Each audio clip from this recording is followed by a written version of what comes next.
ಕಿತ್ಕೋಬೇಕಂತ ಸಮೀಪಿಗೆ ಹೋದ. ಆ ಕಂಟಿಗೆ ಕೇಳ್ತಾನ, ಮಾನುಭಾವ ಹೂವೆಲ್ಲ ಅರಳಿದಿ, ಬಹಳ ಸುಂದರ ಆಗ್ಯದ, ನಿನ್ನ ಸುತ್ತೆಲ್ಲ ಮುಳ್ಳು ಯಾಕಂತ ಕೇಳಿದ್ರು. ಅವಾಗ ಮರ ಹೇಳಿತ್ತಂತ, ಹೂವು ನಿನಗ ಮುಳ್ಳು ನನಗ ಅಂತ ಹೇಳಿತ್ತು. ಏನರ್ಥ ಮಾಡ್ತೀರಿ ನೀವು? ರಸ್ತೆಯಲ್ಲಿ ಹೋಗ್ತಕ್ಕಂಥ ಮಾನುಭಾವ ಹೂವಿನ ಸೌಂದರ್ಯ ನೋಡಿದ. ಸೌಂದರ್ಯ ಕಣ್ಣನ್ನು ಅರಳಿಸಿತ್ತು, ಸುಗಂಧ ಮನಸ್ಸನ್ನು ಪುಣ್ಯಾತ್ಮರು ತುಂಬಿತ್ತು. ಇಡೀ ಅವನ ಅಂತರಂಗೆಲ್ಲ ಸುಗಂಧವೇ ಆಗಾಕತ್ತಿತ್ತು. ಅಂತ ಸುಗಂಧ ಆಗ್ತಕ್ಕಂಥ ಸಂದರ್ಭದಲ್ಲಿ ಕೈ ಹಾಕಿ ಕೀಳ್ಬೇಕು ಅಂತಿದ್ದ. ಆ ಹೂವನ್ನು ಕಿತ್ಕೊಳ್ತಕ್ಕಂಥ ಸಂದರ್ಭದಲ್ಲಿ ಮುಳ್ಳುಗಳು ಚುಚ್ಚಲಿಕ್ಕೆ ಆರಂಭ ಆಗ್ತಾವ. ಆರಂಭ ಆದಂತ ಸಂದರ್ಭದಾಗ ಈ ಮಾನುಭಾವ ಕೇಳಿದಂತ ಕಂಟಿಗೆ, ಅಲ್ಲ ಹೂವೇನೋ ಅರಳ್ಯದ, ಬಹಳ ಸುಂದರವಾಗ್ಯದ, ಎಲ್ಲ ಅನುಕೂಲ ಆಗ್ಯದ, ಆದ್ರೆ ನಿನ್ನ ಸುತ್ತೆಲ್ಲ ಹೂವಿನ ಸುತ್ತೆಲ್ಲ ಕಂಟಿ ಯಾಕಂತ ಕೇಳಿದಾಗ, ಆ ಮುಳ್ಳುಗಳು ಇರ್ಲಿಲ್ಲ ಅಂದ್ರ ಹೂವಿನ ರಕ್ಷಣೆ ಆಗ್ಲಿಕ್ಕೆ ಸಾಧ್ಯ ಇಲ್ಲ. ಹೂವು ನಿನಗೆ ಕೊಡೋ ಸಲುವಾಗಿ, ಆ ಮುಳ್ಳನ್ನು ನಾನು ಚುಚ್ಕೊಳ್ಳೋ ಸಲುವಾಗಿ, ಅದಕ್ಕೆ ಹೂವು ನಿನಗಾಯ್ತು, ಮುಳ್ಳು ನನಗಾಯ್ತು ಅಂತಕ್ಕಂಥ ಮಾತು ಹೇಳ್ತಾರಂತ. ಈ ಪ್ರಕೃತಿ ಏನೈತಿ ಅಂತ ಕೇಳಿದ್ರೆ ಪುಣ್ಯಾತ್ಮರೇ, ಪರಮಾತ್ಮ ನಿರ್ಮಾಣ ಮಾಡಿರ್ತಕ್ಕಂಥ ಈ ಪ್ರಪಂಚದ ಮಧ್ಯದಲ್ಲಿ ಎಲ್ಲವೂ ಜೀವಿಗಳ ಸಲುವಾಗಿ ಮಾಡ್ಯಾನ. ನೀವೆಲ್ಲ ಪುಣ್ಯಾತ್ಮರ ಅರಣ್ಯ ಸಿದ್ಧಗೆ ನಾಳೆ ಶಿವರಾತ್ರಿ ಮಹಾಜಾತ್ರೆ ದಿವಸ ನೇವೇದ್ಯ ಅಂತ ತಗೊಂಡು ಬಂದಾಗ ಎಷ್ಟು ದೊಡ್ಡ ಹೋಳಿಗೆ ಮಾಡ್ಕೊಂಡು ಬರ್ತೀರಿ? ಇಷ್ಟ ಹೋಗಲ್ರಿ? ಕೈ ಮಾಡತ್ತಾವ ಹೌದು, ಹೋಗ್ಲಿ ತೆಂಗಿನಕಾಯಿ ಹೊಡಿತೀರಿ. ಆ ದೇವ್ರ ಮುಂದೆ ತೆಂಗು ಹೊಡೆದಾಗ ನೀವೇನಂತೀರಿ? ಕಾಯಿ ಕೊಬ್ಬರಿ ನೀರ ಚಲೋ ಇತ್ತಂದ್ರ ಮನೆಗೆ ಹೋಯ್ತೀರಿ. ಅಕಸ್ಮಾತ್ ಒಳಗಿನ ಕೊಬ್ಬರಿ ಕೆಟ್ಟಿತ್ತಂದ್ರೆ, ನೀರು ಕೆಟ್ಟಿತ್ತಂದ್ರೆ ಏನಂತೀರಿ?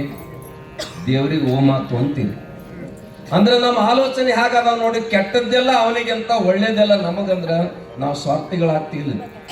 ಅದಕ್ಕೆ ಆ ಹೂವಿನ ಕಂಟಿ ಹೇಳ್ತದಂತ, ಮುಳ್ಳು ನನಗಪ್ಪ, ಹೂವು ನಿನಗ ಅಂತಕ್ಕಂಥದ್ದು. ಈ ಪ್ರಕೃತಿ ಮಧ್ಯದಲ್ಲಿ ಇರ್ತಕ್ಕಂಥ ಎಲ್ಲವೂ ಕೂಡ ಬಂಧುಗಳೇ, ಏನು ಅಂತ ವಿಚಾರ ಮಾಡಿದಾಗ ನಾವು ತಿಳ್ಕೋಬೇಕಾಗಿದೆ. ಏನು ಅಂತ ಕೇಳಿದ್ರ, ಭಗವಂತ ತಾನು ಸಾವಿರ ನೋವುಗಳನ್ನ, ಇಲ್ಲಿ ತಾಯಿನೂ ಕೂಡ ಪುಣ್ಯಾತ್ಮರು 1000 ಚೋಳ ಕಡದಷ್ಟು ನೋವನ್ನ ಸಹಿಸಿಕೊಂಡು ನಮ್ಮನ್ನು ಧರಣಿಗೆ ತರ್ತಾಳ. ಅದಕ್ಕೆ ಮಾತೃ ದೇವತೆ ಅಂತ ಕರೀತಾರೆ, ತ್ಯಾಗ ಜೀವಿ ಅಂತ ಕರೀತಾರಲ್ಲ ಅಂತಾದ ಬಂಧುಗಳೇ.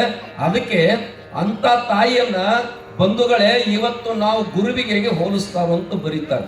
ಅಂತ ತ್ಯಾಗನ 100 ಕಷ್ಟಗಳನ್ನ ಸಹಿಸ್ಕೋತಾಳ, 100 ತೊಂದರೆಯನ್ನ ಪುಣ್ಯಾತ್ಮರೇ ತನ್ನ ಒಡಲೊಳಗೆ ಇಟ್ಕೋತಾಳ. ಇಟ್ಕೊಂಡು ಏನ್ ಮಾಡ್ತಾಳ ಕೇಳಿದ್ರೆ ಪುಣ್ಯಾತ್ಮರೇ, ಲೇಸನ್ನು ಬಯಸ್ತಾಳ. ಅದಕ್ಕೆ ಸಕಲ ಜೀವರಾಶಿಗೆ ಲೇಸನ್ನು ಬಯಸ್ತಕ್ಕಂಥದ್ದು ವಸ್ತುಕ ಶಕ್ತಿಗೆ ಗುರು ಅಂತ ಕರೀತಾರೆ. ಪರಮ ಗುರುಗಳು ಬೇರೆ, ಪರಮ ಗುರುಗಳು ಬೇರೆ, ಸದ್ಗುರುಗಳು ಬೇರೆ. ನಾನು ನಿನ್ನಿನ ದಿವಸ ಹೇಳಿ, ಉಪದೇಶ ಮಾಡ್ತಕ್ಕಂಥವ್ರು ಉಪನ್ಯಾಸ ಮಾಡ್ತಕ್ಕಂಥವ್ರಿಗೆ ವ್ಯತ್ಯಾಸ ಏನೈತೆ ಅಂತ ಕೇಳಿದ್ರೆ, ಉಪನ್ಯಾಸ ಮಾಡೋರು ಎಲ್ಲಿ ಬೇಕಾದಲ್ಲಿ ಸಿಗ್ತಾರೆ, ಆದ್ರೆ ಉಪದೇಶ ಮಾಡ್ತಕ್ಕಂಥದ್ದು ಮಾತುಗಳು ಹೆಂಗ ಉಪದೇಶ ಮಾಡ್ತಾರ ಹಂಗ ನಡಿಬೇಕಾಗ್ತದ. ಹಂಗ ನಡೆಯೋರ ಪುಣ್ಯಾತ್ಮರ ಜಗತ್ತಿನೊಳಗೆ ಅವರಿಗೆ ಪರಮ ಗುರುಗಳಂತಾರ, ಅವರಿಗೆ ಸದ್ಗುರುಗಳಂತಾರ. ಅದಕ್ಕೆ ಬಂಧುಗಳು ಸಿದ್ದೇಶ್ವರಪ್ಪಗಳ ಬದಲು ಬಹಳ ಜನ ಹೇಳ್ತಾರೆ, ಅವರು ಸನ್ಯಾಸಿ ಅಲ್ಲ, ಅವರು ಗುರುಗಳಲ್ಲ, ಸಾಧುವರಲ್ಲ, ನಡೆದಾಡುವ ದೇವರು ಅಂತ ಕರೀತಾರೆ. ಕಾರಣ ಏನು ಅಂತ ಕೇಳಿದ್ರೆ ಪುಣ್ಯಾತ್ಮರೇ, ಹೆಂಗ ನುಡಿದ್ರು ಹಂಗ ಜಗತ್ತಿನಾಗ ನಡೆದು ಹಾದ್ರು ಅಂತಕ್ಕಂಥದ್ದು ಶ್ರುತಿ ಹೇಳ್ತದೆ. ಅದಕ್ಕೆ ನಿನ್ನ ಬದುಕು ಸುಂದರ ಆಗಬೇಕಾಗಿತ್ತಂದ್ರ, ನಿಂದ ಕಲ್ಲು ಹೋಗಿ ಮೂರ್ತಿ ಆಗಬೇಕಾದ್ರೆ ಒಬ್ಬ ಶಿಲ್ಪಕಾರ ಬೇಕಾಗ್ತಾನೆ. ಶಿಲೆ ಹೋಗಿ ಪುಣ್ಯಾತ್ಮರ ಮೂರ್ತಿ ಆಗಬೇಕಾದ್ರೆ ಕಟೀಲಿಕ್ಕೆ ಒಬ್ಬ ಶಿಲ್ಪಕಾರ ಬೇಕಾಗ್ತಾನೆ. ಅನಂತ ಜನ್ಮದ ನಿನ್ನ ಕರ್ಮ ಅಂತಕ್ಕಂಥದ್ದು ಕಳಚಿ ಹೋಗ್ಬೇಕಾಗಿತ್ತಂದ್ರ, ಬಹುತೇಕ ಬಂಧುಗಳೇ ಕೋರ್ಟ ಕಾನೂನುಗಳಿಗೆ ನಾವು ದುಡ್ಡು ಕೊಟ್ಟು ಕಣ್ಣು ಮುಚ್ಚಿಸ್ಬೋದು. ಕೋರ್ಟ ಕಚೇರಿ ಒಳಗೆ ಪುಣ್ಯಾತ್ಮರ ದುಡ್ಡು ಕೊಟ್ಟು ವಸೀಲೆ ಹಚ್ಚಿ ಏನೇನು ಮಾಡಿ ಕಣ್ಣು ಮುಚ್ಚಿಸಬಹುದು. ಆದರೆ ಕರ್ಮದ ಕಣ್ಣನ್ನು ಮುಚ್ಚಿಸ್ಲಿಕ್ಕೆ ಬರುವುದಿಲ್ಲ. ಅಂತ ಕರ್ಮವನ್ನು ನೀನು ಭೋಗಿಸ್ಬೇಕಾಗ್ತದ. ಇನ್ನು ಕೆಲವೊಂದು ಕರ್ಮಗಳನ್ನ ಏನಾಗ್ತದೆ ಅಂತ ಕೇಳಿದ್ರೆ, ಹರಪೂಜೆ ಗುರು ಸೇವೆಯನ್ನ ಮಾಡಿ ಕಳ್ಕೊಳ್ಳಕ್ಕೆ ಸಾಧ್ಯ ಅಂತಕ್ಕಂಥ ಮಾತು ಬರೀತಾರ. ಅದಕ್ಕೆ ಸದ್ಗುರು ಅಂತಕ್ಕಂಥದ್ದು ಸಿಕ್ಕ ಅಂದ್ರೆ ಬಹಳ ಧನ್ಯ ಆಗ್ತದಂತ ಬರೀತಾರ. ಅದಕ್ಕೆ ಬಂಧುಗಳೇ, ಈ ಬದುಕು ಶ್ರೀಮಂತಗೊಳ್ಬೇಕಾಗಿತ್ತಂದ್ರ, ಬದುಕು ಸುಂದರತೆ ಆಗಬೇಕಾಗಿತ್ತಂದ್ರ, ಇದಕ್ಕ ಪುಣ್ಯಾತ್ಮರೇ ಇದು ಅತ್ಯಂತ ಮನೆಯೊಳಗೆ ಮಗುವನನ್ನು ಶೃಂಗಾರ ಮಾಡ್ಲಕ್ಕೆ ಹೋಗ್ಬೇಕು ತಾಯಿ ಬೇಕಾಗ್ತಾಳ. ಮನೆಯಲ್ಲಿ ಮಗುವನ್ನು ಶೃಂಗಾರ ಮಾಡ್ಲಕ್ಕೆ ಹೋಗ್ಬೇಕು ತಾಯಿ ಬೇಕಾಗ್ತಾಳ. ಹಂಗ ಈ ಒಂದು ಮಗುವನ್ನು ಶೃಂಗಾರ ಮಾಡ್ಬೇಕಾದ್ರೆ ಸದ್ಗುರು ಅಂತಕ್ಕಂಥ ತಾಯಿ ಬೇಕಾಗ್ತಾಳೆ. ಆ ಸದ್ಗುರು ಅಂತಕ್ಕಂಥ ತಾಯಿ ಆಗಲೇ ಹಾಡಿದ್ರಲ್ಲ ಸಂಗೀತ ನಮ್ಮ ಗವಾಯಿಗಳು, ಹಾಕಿದ ಜನಿವಾರವ ನೂಕಿದ ಭವಭಾರ, ಹಾಕಿದ ಜನಿವಾರ ಅಂತ, ನೂಕಿದ ಭವಭಾರ ಅಂತ. ಭವ ಅಂದ್ರೆ ಪುಣ್ಯಾತ್ಮರೇ ಈ ಹುಟ್ಟುದು ಸಾವುದು ಏನದಲ್ಲ, ಅದಕ್ಕೆ ಬರೀತಾರೆ, ದೊರಕಿದ ಗುರು ದೊರಕಿದ, ಪರಮಾನಂದ ಅರಿವಿನೊಳು ಬಂದು ದೊರಕಿದ ಗುರು ದೊರಕಿದ ಅಂತಕ್ಕಂಥ ಮಾತು ಬರೀತಾರೆ. ಜಗತ್ತಿನಾಗ ಪುಣ್ಯಾತ್ಮರೇ ಹೆಂಡತಿ, ಮಕ್ಕಳು, ಸಂಪತ್ತು, ಐಶ್ವರ್ಯ ಎಲ್ಲ ಸಿಗುತ್ತದೆ. ಸದ್ಗುರು ಸಿಗುವುದು ಬಹಳ ಕಠಿಣದ. ಅದು ಎಂಥ ಗುರು ಬೇಕು ಅಂತ ಕೇಳಿದ್ರೆ ಪುಣ್ಯಾತ್ಮರೇ, ನಿನ್ನಲ್ಲಿರ್ತಕ್ಕಂಥ ಸಂಶಯಗಳನ್ನ ಕಳೆದು ನೀನು ಸತ್ತು ಚಿತ್ತ ನಿತ್ಯ ಆನಂದ ಪರಿಪೂರ್ಣನಾಗಿರ್ತಕ್ಕಂಥ ನೀನೇ ಇದ್ದಿ ಅಂತಕ್ಕಂಥ ತೋರಿಸ್ಬೇಕಾಗಿದ್ರೆ ಒಬ್ಬ ಸದ್ಗುರು ಸಿಗ್ಬೇಕಾಗ್ತದ್ರ ಅನಂತ ಜನ್ಮದ ಪುಣ್ಯ ಬೇಕಾಗ್ತದೆ ಅಂತ ಕರೀತಾರೆ ಪುಣ್ಯಾತ್ಮರು. ನೋಡ್ರಿ, ಬಹಳ ದೊಡ್ಡ ರಾಜ, ದೊಡ್ಡ ಲಾಯರ್, ಸಾಹಿಬ, ಡಾಕ್ಟರ್ ಅಂತ ಏನಂತೀರಿ ನೀವು, ಅಂತ ಒಬ್ಬ ಬಹಳ ದೊಡ್ಡ ವ್ಯಕ್ತಿ ಇದ್ದ. ಅಂತ ದೊಡ್ಡ ವ್ಯಕ್ತಿ ಸೂಟ್ ಬೂಟ್ ಹಾಕೊಂಡು ಆಫೀಸ್ಗೆ ಹೋಗ್ಲಿಕ್ಕೆ ತಯಾರಾಗಿರ್ತಾನೆ. ಆಫೀಸ್ಗೆ ಹೋಗ್ಲಿಕ್ಕೆ ತಯಾರಾಗಿರ್ತಕ್ಕಂಥ ಸಂದರ್ಭದೊಳಗೆ ತಾಯಿ ತನ್ನ ಮಗುವನ್ನು ತೊಟ್ಟಿಲ್ದಾಗಿ ಬಿಟ್ಟಿರ್ತಾಳೆ. ತಾಯಿ ಮಗುವನ್ನ ತೊಟ್ಟಿಲ್ದಾಗ ಬಿಟ್ಟಿರ್ತಕ್ಕಂಥ ಸಂದರ್ಭದೊಳಗ ಆ ಮಗು ಏನ್ ಮಾಡ್ಕೊಂಡಿರ್ತೈತಿ ಅಂತ ಕೇಳಿದ್ರೆ ಹಿಂದಿಂದು ಮಾಡ್ಕೊಂಡಿರ್ತೈತಿ, ಮುಂದಿಂದು ಮಾಡ್ಕೊಂಡಿರ್ತೈತಿ. ಅವಾಗ ಈ ಪುಣ್ಯಾತ್ಮ ಏನ್ ಮಾಡಿದ, ಆ ಹುಡುಗ ಪಪ್ಪ ಪಪ್ಪ ಅನ್ಕೊಂತ ಮುಂದೆ ಬರಾಕೈತು, ಹಂಗೆ ಕೈ ಹಂಬಲಿಸ್ಲಿಕ್ಕೈತು. ಅವಾಗ ಈ ಪುಣ್ಯಾತ್ಮ ಏನ್ ಮಾಡಿದ ಅಂತ ಕೇಳಿದ್ರೆ ಇವ್ ಹಿಂದಕ್ಕೆ ಸರಿ ಹಾಕತ್ತಿ, ತೊಟ್ಟಲು ಸಮೀಪಕ್ಕೆ ಹೋಗ್ಲಿಲ್ಲ. ಹೆಂಡತಿ ಕರೆದ, ಕೂಸೆಲ್ಲ ಹೊಲಸು ಮಾಡ್ಕೊಂಡತ್ ನೋಡಿ, ಕೂಸೆಲ್ಲ ಹೊಲಸು ಮಾಡ್ಕೊಂಡತ್ತೆ ಅಂತ ಹೇಳಿದ. ಆ ತಾಯಿ ಅಡಿಗೆ ಮನೆಯಿಂದ ಹಂಗೆ ಓಡಿ ಬಂದು ಆ ಕೂಸನ ಎತ್ಕೊಂಡು ಹೋಗಿ ಬಚ್ಚಲು ಕೊಯ್ದು ಸ್ವಚ್ಛ ತೊಳೆದು ಮತ್ತು ಸುಂದರ ಬಟ್ಟೆ ತೊಡಿಸಿ ಅವನಿಗೊಂದಿಷ್ಟು ಸ್ನೋ ಪೌಡರ್ ಹಚ್ಚಿ ಕಾಡಿಗೆ ಹಚ್ಚಿ ತಂದು ಬಿಡ್ತಾಳ ಪುಣ್ಯಾತ್ಮರ. ಅವಾಗ ಕೂಸಿನ ಅಪ್ಪಗಳ ಕಪ್ಪ ಓಡಿ ಬರ್ತಾನೆ. ಕೂಸಿನ ಅಪ್ಪಗಳ ಕಪ್ಪ ಓಡಿ ಬರ್ತಾನೆ. ಯಾವ ಸೂಟ್ ಬೂಟ್ ಹಾಕೊಂಡು ಏನು ಹೊಂಟಿದ್ರ ಈ ಮಾನಭಾವ ಓಡಿ ಬಂದು ಕೂಸಿನ ಅಪ್ಪಗಳ ಕಾಲಕ್ಕ ಮೊದಲು ಯಾಕೆ ಅಪ್ಪಗಳಿಲ್ಲ, ನಂತರ ಯಾಕೆ ಅಪ್ಪ ಬಂದ? ಕೂಸ ಹೊಲಸು ಮಾಡ್ಕೊಂಡಾಗ ತಾಯಿ ಬೇಕಾಯ್ತು, ಹುಡುಗ ಸುಂದರ ಆದಾಗ ಅಪ್ಪಗಳ ಕಪ್ಪ ಬೇಕಾಗದಂತ ಈ ಕೂಸಿನ ಹೊಲಸನ್ನ ಸ್ವಚ್ಛ ಮಾಡಿ ಈ ಅಪ್ಪ ಎತ್ಕೊಳಕ ಮಾಡಬೇಕಾಗಿತ್ತಂದ್ರೆ ತಾಯಿ ಬೇಕಾಗ್ತದ.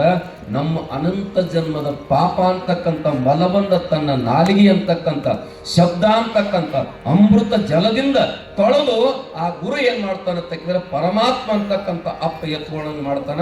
ಅದಕ್ಕೆ ಸದ್ಗುರು ಬೇಕಾಗ್ತಾನೋ ಅಂತ ಮಾತು ಬರೀತಾರೆ. ಗುರು ಬಹಳ ಮುಖ್ಯವಾಗಿರ್ತಕ್ಕಂಥದ್ದು. ಅದಕ್ಕೆ ನಾವು ಬಂದು ನಾನು 9 ವರ್ಷ ಬರಾಕತ್ತೀನಿ, ನೀವು ಪುರಾಣಕ್ಕೆ ಬರಾಕತ್ತೀರಿ, ಪ್ರವಚನಕ್ಕೆ ಬರಾಕತ್ತೀರಿ. ಬಹುತೇಕ ಏನ್ ಹೇಳ್ತಾರ, ಮಕ್ಕಳಿಲ್ದವ್ರಿಗೆ ಮೋಕ್ಷ ಇಲ್ಲ, ಮಕ್ಕಳಿಲ್ದವ್ರಿಗೆ ಮೋಕ್ಷ ಇಲ್ಲ ಅಂತ ಹೇಳ್ತಾರೆ, ಅಂತಾರಿಲ್ರಿ. ಮತ್ತೀಗ ನೀವು ಅನ್ಬೋದು, ಸ್ವಾಮಿಗಳು ನಿಮಗೆ ಎಷ್ಟು ಮಕ್ಕಳ್ರಿ, ನಿಮಗೆ ಮೋಕ್ಷ ಆಕತ್ತಿಲ್ಲ ಅಂತ ನೀವು ಕೇಳ್ಬೋದು, ಹೌದಿಲ್ಲ? ಆದ್ರೆ ತಾವೆಲ್ಲ ನೆನಪಿಟ್ಕೋರಿ, ಬಹುತೇಕ ಬಂಧುಗಳೇ ಮಕ್ಕಳಾದಾಗ ಮೋಕ್ಷ ಇಲ್ಲ ಅಂದ್ರೆ ಯಾರ ಗುರುವಿನ ಮಕ್ಕಳಾಗಿಲ್ಲ ಅವರಿಗೆ ಮೋಕ್ಷ ಇಲ್ಲ ಅಂತ ಹೇಳ್ತಾರೆ. ಯಾರ ಗುರುವಿನ ಮಕ್ಕಳಾಗಿಲ್ಲ, ಬಹುತೇಕ ಉದರದಿಂದ ಹಣದವ್ರಿಗೆ ಮಕ್ಕಳಾಗಿಲ್ಲ ಅಂತ ತಿಳ್ಕೊಂಡು ಅವರಿಗೆ ಮೋಕ್ಷ ಇಲ್ಲ ಅಂತ ತಿಳ್ಕೊಬೇಡ್ರಿ.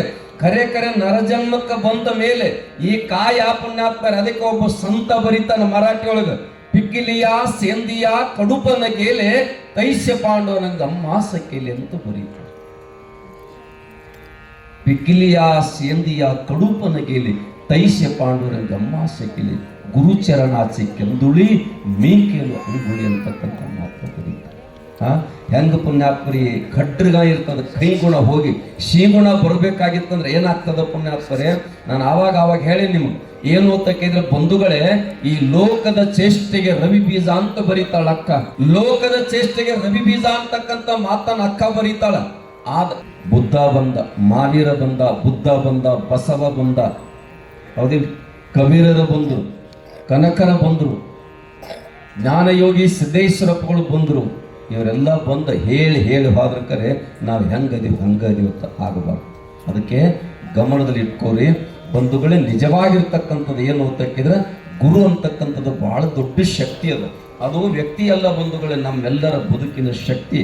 ಅದಕ್ಕೆ ಗುರು ಅಂತಕ್ಕಂಥದ್ದು ಪುಣ್ಯಾತ್ಮರೇ ಜನರ ಕಷ್ಟ ನಷ್ಟ ಸುಖ ದುಃಖ ದುಮ್ಮಾನಗಳನ್ನು ಕೇಳ್ತಕ್ಕಂಥದ್ದು, ಸುಂದರವಾಗಿರ್ತಕ್ಕಂಥ ಬದುಕಿನ ರೀತಿ ನೀತಿಗಳನ್ನ ಕಟ್ಟಿಕೊಡಬೇಕಾಗಿತ್ತಂದ್ರೆ ಪುಣ್ಯಾತ್ಮರೇ, ಜನ್ಮದ ಬದುಕು ಸಾರ್ಥಕ ಆದರ್ಶ ಆನಂದ ಆಗಬೇಕಾಗಿತ್ತಂದ್ರ ನೀನು ಪುಣ್ಯಾತ್ಮರೇ ಅಂತಪ್ಪ ಅರುಳ್ಳ ಗುರುವಿಗೆ ಹೋಗಿ ನೀ ಶರಣಾಗತಿ ಹೊಂದಬೇಕಾಗ್ತದ ಅಂತ ಬರೀತಾರೆ. ಯಾಕಂದ್ರೆ ಶ್ರುತಿ ಹೇಳ್ತದೆ, ಗುರು ನಗರೋರಧಿಕಂ ಸಾರುತ್ತದೆ ಶ್ರುತಿ ಅಂತ ಹೇಳ್ತಾರೆ. ಗುರುರ್ ಬ್ರಹ್ಮ ಗುರುರ್ ವಿಷ್ಣು ಗುರುದೇವ ಮಹೇಶ್ವರ ಅಂತ ಹೇಳ್ತಾರ. ಬ್ರಹ್ಮ ಗುರು ಆಗ್ಲಿಕ್ಕೆ ಬರುವುದಿಲ್ಲ, ಶಿವ ಗುರು ಆಗ್ಲಿಕ್ಕೆ ಬರುವುದಿಲ್ಲ. ಶಿವ ಆಗಿರ್ತಾನ, ಬ್ರಹ್ಮ ಆಗಿರ್ತಾನ, ವಿಷ್ಣು ಆಗಿರ್ತಾನ. ಆದ್ರೆ ಸದ್ಗುರು ಮಾತ್ರ ಪುಣ್ಯಾತ್ಮರೇ ಗುರು ಬ್ರಹ್ಮನು ಆಗ್ತಾನ, ಗುರು ವಿಷ್ಣುನು ಆಗ್ತಾನ, ಗುರು ಶಿವನು ಆಗ್ತಾನ. ಅದಕ್ಕೆ ಬಂಧುಗಳೇ ಗುರು ಬಹಳ ಶ್ರೇಷ್ಠ ಅಂತಕ್ಕಂಥ ಮಾತನ್ನು ಬರೀತಾರೆ. ಪರಮಾತ್ಮ ಬಂಧುಗಳೇ ಬ್ರಹ್ಮ ಸೃಷ್ಟಿಯನ್ನು ಮಾಡಿದ, ವಿಷ್ಣು ಅದನ್ನು ಲಾಲನೆ ಪಾಲನೆ ಮಾಡಿದ, ರುದ್ರ ಲಯವನ್ನ ಮಾಡಿದ, ರುದ್ರ ಲಯವನ್ನು ಮಾಡಿದ. ಇಲ್ಲಿ ಗುರುರು ಬ್ರಹ್ಮ, ಗುರುರು ವಿಷ್ಣು, ಗುರುದೇವ್ ಅಂತೀರಿ. ಈ ಮೂರು ಕೆಲಸ ಗುರು ಮಾಡಬೇಕಾದ್ರೆ ಏನು ಸೃಷ್ಟಿ ಮಾಡ್ಯಾನೋ, ಏನು ಪಾಲನೆ ಮಾಡ್ಯಾನೋ, ಏನು ಲಯ ಮಾಡ್ಯಾನೋ, ಏನ್ ಮಾಡ್ಯಾನ ನಿಮ್ಮ ಗುರು? ಬಂಧುಗಳೇ, ಮಾನವನಲ್ಲಿ ಸಾತ್ವಿಕವಾಗಿರತಕ್ಕಂಥ ಸದ್ಗುಣಗಳನ್ನು ಉತ್ಪನ್ನ ಮಾಡ್ತಾನೆ, ಸದ್ಗುಣಗಳನ್ನು ಉತ್ಪನ್ನ ಮಾಡ್ತಾನ. ಆ ಸದ್ಗುಣಗಳ ಪುಣ್ಯಾತ್ಮರಿ ಈ ವೈರಿಗಳಿಂದ ಆ ಸದ್ಗುಣಗಳ ನಶಿಸಿ ಹೋಗಲಾರ್ದಂಗ ತನ್ನ ರಕ್ಷಣೆ ಮಾಡ್ತಾನೆ, ಲಾಲನೆ ಮಾಡ್ತಾನೆ, ಪಾಲನೆ ಮಾಡ್ತಾನೆ. ಕೊನೆಗೆ ಕೇಳಲಿಲ್ಲದ ಈ ದುಷ್ಟ ಗುಣಗಳನ್ನ, ಅಷ್ಟಮದಗಳನ್ನ ನಷ್ಟ ಮಾಡ್ತಾನ, ಅದನ್ನು ಲಯ ಮಾಡ್ತಾನ. ಅದಕ್ಕೆ ಬಂಧುಗಳಿಗೆ ಗುರುರು ಬ್ರಹ್ಮ, ಗುರುರು ವಿಷ್ಣು, ಗುರುದೇವ ಮಹೇಶ್ವರ ಅಂತಕ್ಕಂಥ ಮಾತು ಬರೀತಾರೆ.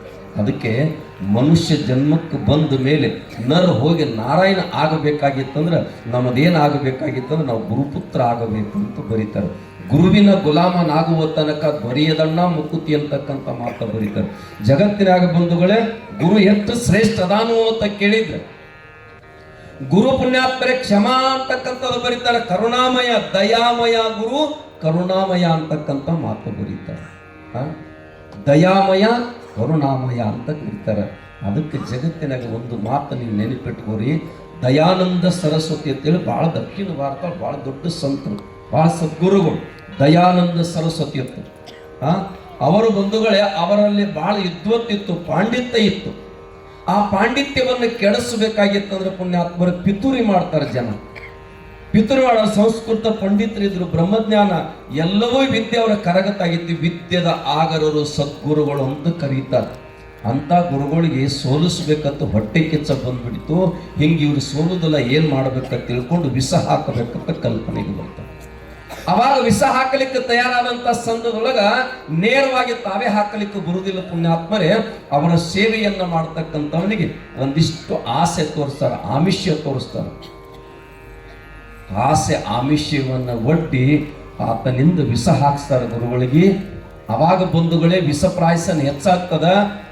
ವಿಷ ಹಾಕಿದ ಗೊತ್ತಾಗ್ತದ. ಶಿಷ್ಯನನ್ನು ಕಂಬಕ್ಕೆ ಕಟ್ತಾರ. ಸದ್ಗುರು ದಯಾನಂದ ಸರಸ್ವತಿ ತಪಬಲದಿಂದ, ಅವರ ಜ್ಞಾನ ಶಿಕ್ಷಣದಿಂದ ಅದರಿಂದ ಮುಕ್ತರಾಗಿ ಹೊರಗೆ ಬರ್ತಾರ. ಕಂಬಕ್ಕೆ ಕಟ್ಟಿದ ನಿಂತು ನೋಡ್ತಾರೆ ಯಾರು? ಗುರುಗಳು.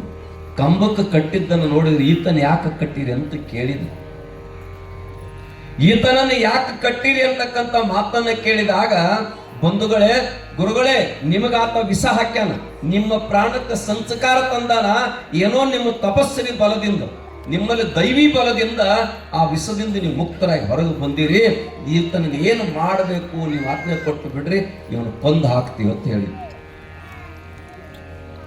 ಗುರುಗಳು ಹೇಳ್ತಾರ.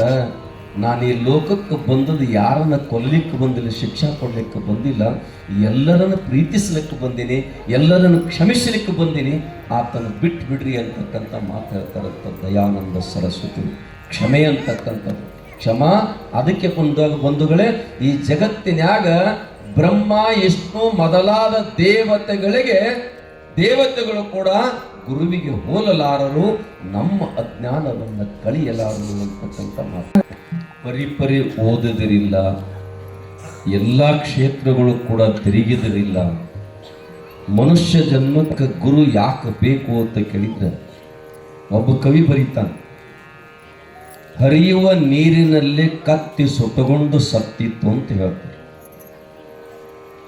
ಹರಿಯುವ ನೀರಿನಲ್ಲಿ ಕತ್ತಿ ಸುಟ್ಟುಕೊಂಡು ಸತ್ತಿತ್ತಂತ ಬರೀತಾರೆ. ಏನು ಅರ್ಥ ಮಾಡ್ತೀರಿ ನೀವು? ಏನು ಮ್ಯಾಲಲ್ಲಿ ಹೊಳಿಗೆಯನ್ನು ಉರಿ ಹೆಚ್ಚಿ ಕಾಸಿದ್ರಂತೀರೋ? ಏನಂತೀರಿ ನೀವು? ಹರಿಯುವ ನೀರಿನಲ್ಲಿ ಕತ್ತಿ ಸುಟ್ಟುಕೊಂಡು ಸತ್ತಿತ್ತು ಅಂತ ಬರೀತಾರೆ. ಏನು ಅರ್ಥ ಮಾಡ್ತೀರಿ? ಅವಾಗ ಬಂಧುಗಳೇ ಗುರು ಹೇಳಿದಂತ ಪ್ರಶ್ನೆ ಮಾಡ್ತಾನೆ ಶಿಷ್ಯ, ಅಲ್ಲಿ ಗುರುಗಳೇ ಹರಿ ನೀರಿನ ಕತ್ತಿ ಹಂಗೆ ಸುಟ್ಟುಕೊಂಡು ಸಾಯ್ತಿದ್ರಿ, ಎಲ್ಲಿ ನೀರ ಬಿಸಿ ಬರ್ತಿದ್ರು, ಕತ್ತಿನೇನು ಬೆಂಕಿ ಹಚ್ಕೊಂಡಿತ್ತು, ಏನು ಸಂದರ್ಭ? ಅವಾಗ ಹೇಳಿದ್ರಂತ ಗುರುಗಳು, ಹರಿಯುವ ನೀರಿನಲ್ಲಿ ಕತ್ತಿ ಸುಟ್ಟುಕೊಂಡು ಸತ್ತಿತ್ತು ಅಂದ್ರೆ ಕತ್ತಿ ಮೇಲೆ ಸುಣ್ಣದ ಗಂಟು ಕಟ್ಟಿ ಬಿಡಾಕತ್ತಿದ್ದ, ಕಟ್ಟಿ ನೀರು ದಾಟಿ ಹೊಂಟಿತ್ತು. ಹೋಗೋ ಕಾಲಕ್ಕೆ ಅದರ ಆಯಾ ತಪ್ಪಿತ್ತು. ತಪ್ಪಿದ ಒಳಕ್ಕೆ ಸುಣ್ಣ ನೀರಿನೊಳಗೆ ಮುಣಗಾಕೈತ್ತು. ಸುಣ್ಯವಾಗ ಕೊಯ್ಲಕ್ಕೈತು. ಸುಣ್ಣ ರಟ ರಟ ರಟ ಕುದಿಲಕ್ಕೈತು. ಆ ಗಂಟು ಇಳಿಸಲಕ್ಕೆ ಸಾಧ್ಯ ಇಲ್ಲದ ಕತ್ತಿ ಸುಣ್ಣಿನ ನೀರಿನಿಂದ ಸುಟ್ಟುಕೊಂಡು ಸತ್ತಿತ್ತು ಅಂತ ಹೇಳ್ತಾರೆ. ಹಂಗ ಗುರು ಅಂತಕ್ಕಂಥ ಪುಣ್ಯಾತ್ಮನ ನಾವು ಕೂಡ ಪ್ರಪಂಚ ಅಂತಕ್ಕಂಥ ಹೊಳಿಗೊಳಗೆ ಭವಸಾಗರ ಅಂತಕ್ಕಂಥ ಈ ಸಾಗರದೊಳಗೆ ಉಳ್ಳಾಡಿ ಸಾಯ್ಲಕ್ಕೆ ಹತ್ತಿದ್ವಿ ನಾವು.